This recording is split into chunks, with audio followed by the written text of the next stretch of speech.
आता बघूया टॉप 9 महत्त्वाच्या बातम्या। येत्या काळात म्हाडा ॲडव्हान्स कॉन्ट्रिब्युशन स्कीम अंतर्गत मुंबईमध्ये घर उभारणार। म्हाडाकडून घरांसाठी टप्प्याटप्प्याने पैसे भरण्याचीही सुविधा मिळणार। म्हाडाच्या या निर्णयामुळे सर्वसामान्यांना मोठा दिलासा। इंडिगोमध्ये लवकरच 1000 वैमानिकांची भरती होणार। डीजीसीएनं वैमानिक आणि केबिन कर्मचाऱ्यांसाठी वेळापत्रक जारी केलंय। मनुष्यबळाअभावी विमान सेवेला फटका बसू नये यासाठी इंडिगो कंपनीचा निर्णय।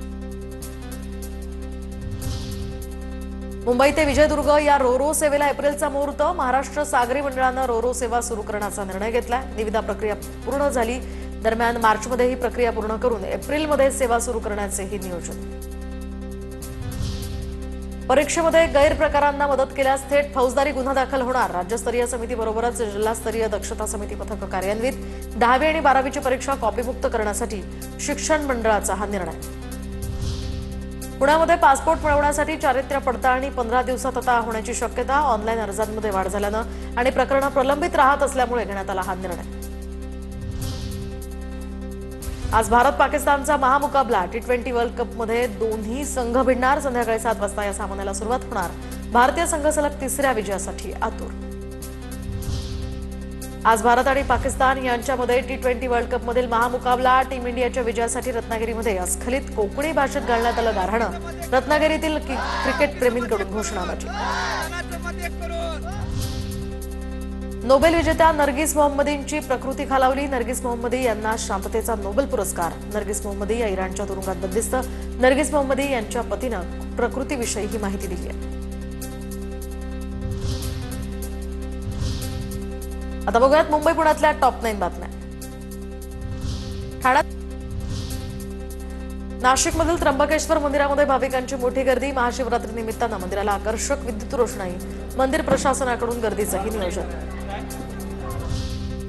छत्रपती संभाजीनगरच्या श्री घृष्णेश्वर मंदिरामध्ये महाशिवरात्री निमित्त भाविकांची गर्दी। भाविकांना गाभाऱ्यामध्ये जाऊन श्री घृष्णेश्वराचं दर्शन घेण्यास परवानगी।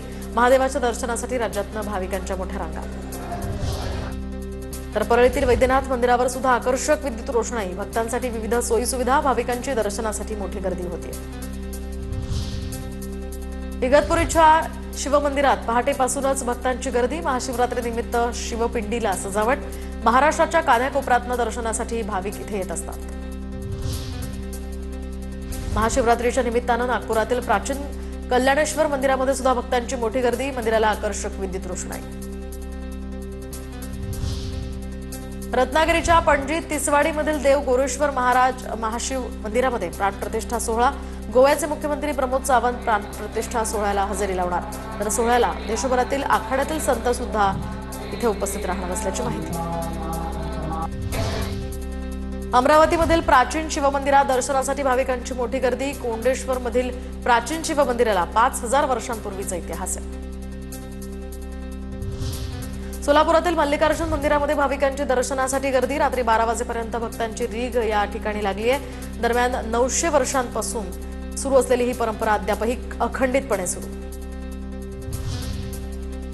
बीडमध्ये महाशिवरात्री निमित्त श्री क्षेत्र चाकरवाडीमध्ये दर्शनासाठी भाविक आले आहेत। दरवर्षी महाशिवरात्री निमित्त लाखो भाविक इथे येत असतात। मंदिराला विद्युत आकर्षक रोषणाई।